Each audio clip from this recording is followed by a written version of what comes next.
Ask you to join us in the Pledge of Allegiance. I pledge allegiance to the flag of the United States of America and to the republic for which it stands, one nation, under God, indivisible, liberty and justice. Tonight's consent agenda consists of the following items. Item A, approve the minutes of the following: City Council work session, November 8th. City Council regular meeting, November 8th. Item B, authorize the City Council work session schedule for March 5th, 2024 to be rescheduled for Wednesday, March 6th, 2024 at 5 p.m. due to the presidential nomination primary election. Item C, authorize the regular City Council meeting scheduled for March 5th, 2024 to be rescheduled for Wednesday, March 6th, 2024 at 6 p.m. due to the presidential nomination primary election. Item D, authorize the City Council work session scheduled for November 5th, 2024 to be rescheduled for Wednesday, November 6th at 2024 at 5 p.m. due to the general election. Item E, authorize the regular City Council meeting scheduled for November 5th, 2024 to be rescheduled for Wednesday, November 6th, 2024 at 6 p.m. due to the general election. Item F, authorize the mayor to execute a city assessment agreement between the City of Winston and McLeod County Assessor for 2024 for a total amount not to exceed $12,169.50. Item G, adopt Resolution R-24-01 accepting a donation from Alina Health Systems on behalf of Patrick Egan in the amount of $200. Be dedicated to the Winston Volunteer Fire Department Capital Improvement Plan. Item H, adopt Resolution R-24-02 accepting a contribution from gambling proceeds from the Winston Volunteer Fire Department Relief Association in the amount of $100,000 to be dedicated toward the Winston Volunteer Fire Department's Capital Improvement Plan. Item I, approve a dance permit for Blue Note Ballroom, 323rd Street South for a dance event on Saturday, March 9th, 2024. Item J, appoint the following to seasonal part-time public works positions for the period of January 17th, 2024 through June 30th, 2024, contingent upon passing all the applicable pre-employment screenings. Mr. Brad Bush, Mr. Matt Litvin, Mr. Nicholas Schlechter. Item K, approve the pledged securities that Security Bank and Trust Company has purchased for the City of Winston for the month of December 2023. Item L, approve the building permit report for the month of December 2023. Item M, approve the financial report for the month of November 2023. And item N, approve the claims list for January 16th, 2024. That's the consent agenda. I'm looking for a motion to approve that. Mr. Mayor, a motion to approve the consent agenda as presented, and I abstain from voting on item K. We have a motion. We have a second. I'll second. We have a motion and a second. All in favor? Aye. Opposed? Motion carried. We've got no new business tonight, but we do have a department report, and that's City Clerk Treasurer Raquel.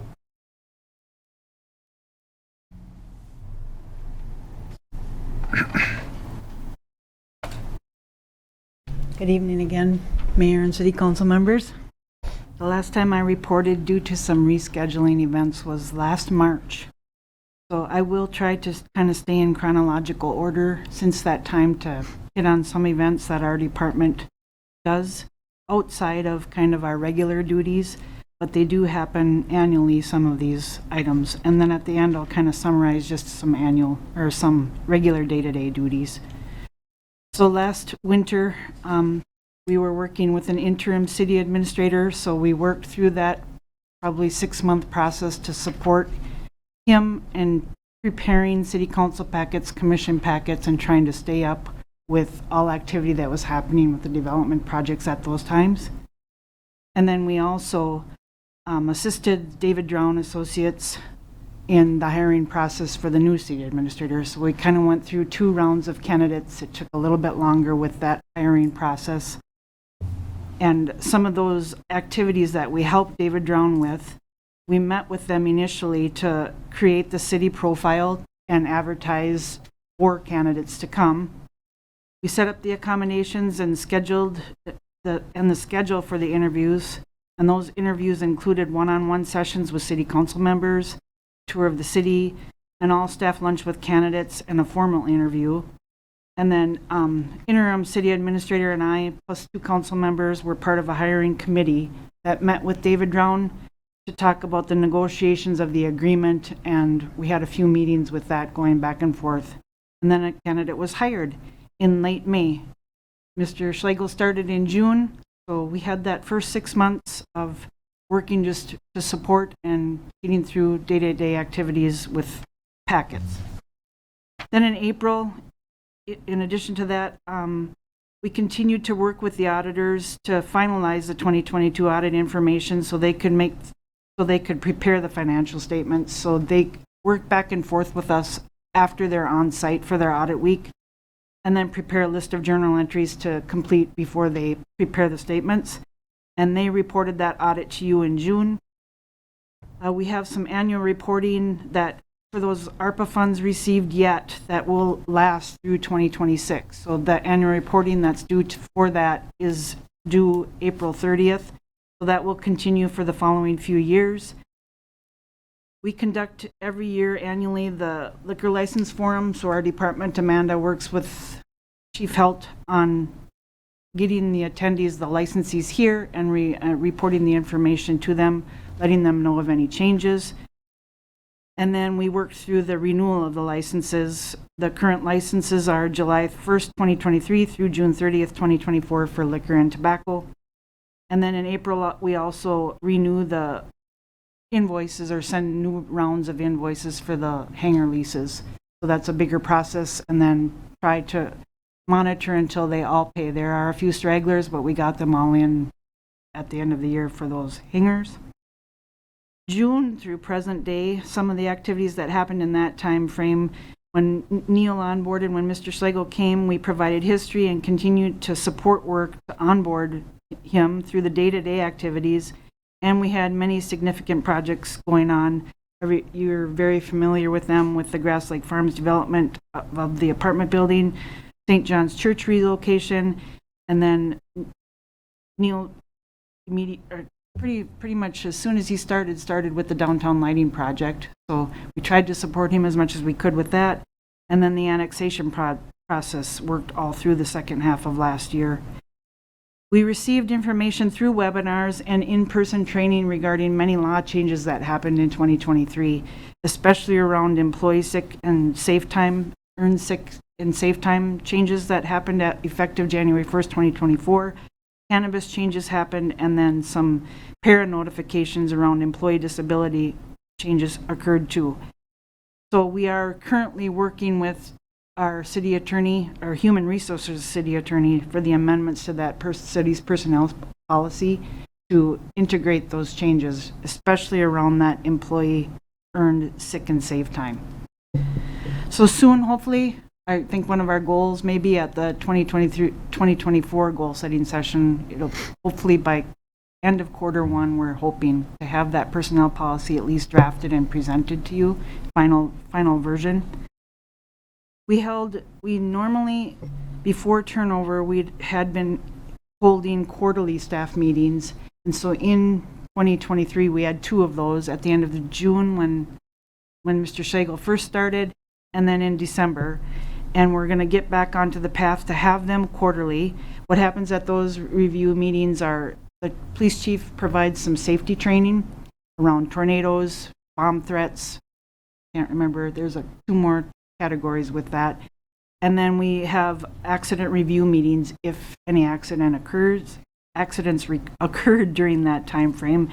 And then staff gets an update about quarterly happenings in the city in those time frames.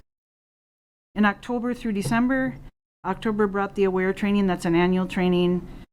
We host that training for Lester Prairie, Silver Lake, anybody in the county. Lester Prairie, Silver Lake, Glencoe, I think and Winsted are our 4 cities so they can come to our session or go to Glencoe's if they want. We try to encourage people to be on site during that training, but those that cannot, then I monitor to make sure they complete that training online. Amanda and I attended the PNP election training. So this 2024 year will bring 3 elections. Mayor Stocko just talked about some of the rescheduling that we did on the council meeting agenda, on your consent agenda, to reschedule those for those elections.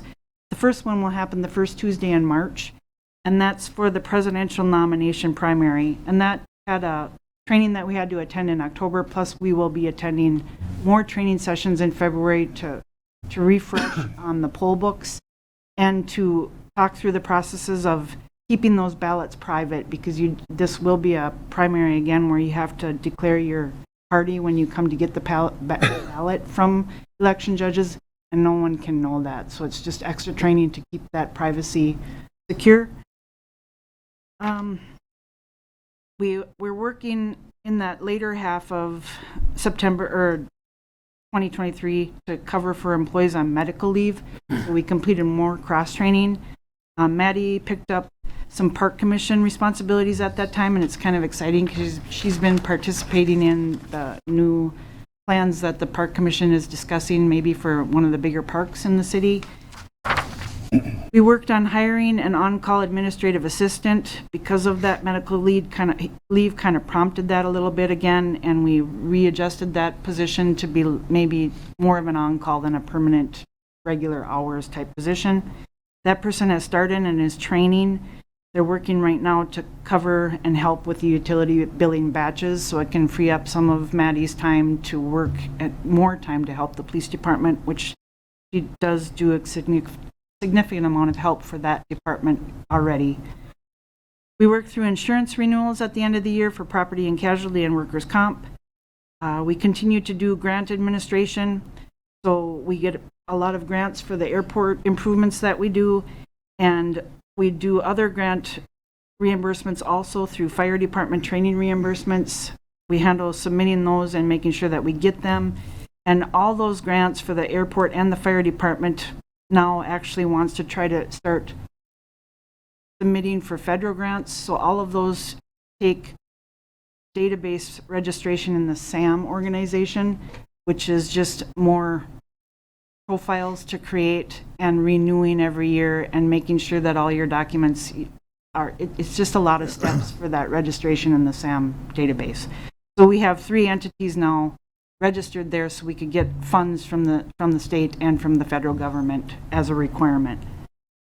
Annual performance reviews were conducted. We provided the support work to complete the 6-month performance review for the new city administrator. Deputy Clerk Amanda deals a lot with the SAIL program, which is having exercise classes 2 times a week in our lower level Valmer room. And they're also expanding, they're looking to expand for more services. So Amanda's been a part of those meetings.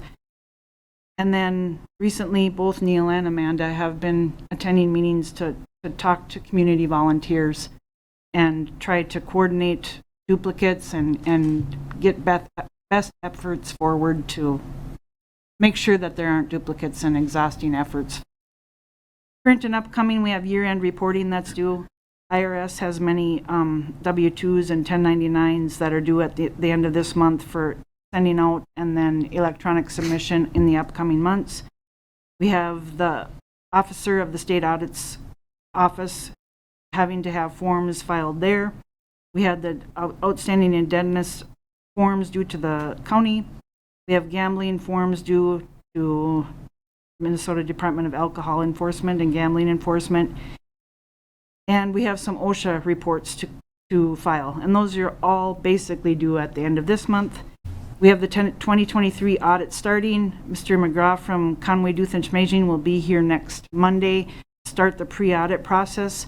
So he'll be on site to work, and then the actual on-site for all auditors will be the week of March 18th, 2024. We have the trainings in preparation for the PNP presidential nomination primary, the primary election, and general election. Primary is the 2nd Tuesday in August. General election is the 1st Tuesday in November, and all of those require trainings around them and public accuracy testing that we travel a lot to the county for. And regular activities outside of that, I handle the payables, the bank reconciliation, financial reports, minutes for city council meeting, fire board meetings. Amanda handles regularly the payroll, packet preparation for all the commissions, and is an attendee at the EDA and airport commission meetings. And Maddie handles utility billing, accounts receivable, building permits, police support to include blight letters, and the on-call assistant is helping with year-end retention, new year organization setup, customer service, and helping with utility batches to hopefully free Maddie's time in the future. And then we are constantly providing daily support to all the departments and work that is asking for it. So I don't know if you have any questions for me, but we stay pretty busy, so. Are you sure that's it? I have one. You've been through a number of city administrators. Mhm. This one been a little bit harder to train in, or? No. No. It's a lot of the history around the city, history with activities that have happened, but Neil is very personable and just easy to work with. So that's nice to train. It's another open door policy, which we really appreciate here. If he's approachable, or whoever is sitting in that chair, if they're approachable, it works a lot easier. So he hasn't dumped anything your way yet? I think everybody dumps everybody's way. That's just how it works through small departments. We all work off of each other to get the work done. That's kind of what we have to do. So. Well, just for the record, I'll speak for the council on this one. Without you guys, we would be worthless up here. We count on you guys for a lot, and you guys never fail to perform for us. So we appreciate that. Yep. And I was Thank going to you. say the same thing for me. You know, obviously, I was getting a little nervous when you said, you know, oh, I've provided 6 months of support. I really hope that that's going to continue for a couple of years here anyway, huh? It'll be, Okay. from the rest of the time. But, I mean, we do have a staff that really likes to do the support and helps as much as they can. And we've been lucky to have that kind of a staff. So we all know that it takes all of us to do this, to do this job. Yeah. So we don't have pushback on that, and we all are really willing to help. So we appreciate the efforts that you give to us, and Thanks for all you do. thank you. Thank you. Thank you. Any other questions for Rocky? Just done a great job with your department, and as you can tell, very dedicated to the city. Thank you. Yep, thank you. We've come to the open forum section of the meeting. If anybody has anything they want to address the council, step up to the podium, give us your name and address. Seeing nobody is here, we'll go on to the next thing, announcements. Neil? Yeah, Raquel had mentioned it, but we did have a volunteer organization meeting last week, and we had approximately, I would say, 17 groups represented, and we had 30 people attend. So a lot of good ideas flowing from that. We're going to host another one on April 10th, and just trying to combine our efforts with make the city limited resources, but it was really inspiring actually to be a part of that meeting and see 30 passionate people about making our city better in different ways. The only other piece I had is our goal setting meeting will be set for the 23rd, and we'll be talking where we're at with our current goals for this year and then 2025. Council have anything? If not, looking for a motion to adjourn. Make a motion to adjourn. We have a motion. Do we have a second? Second. We have a second. All in favor? Aye. Meeting adjourned.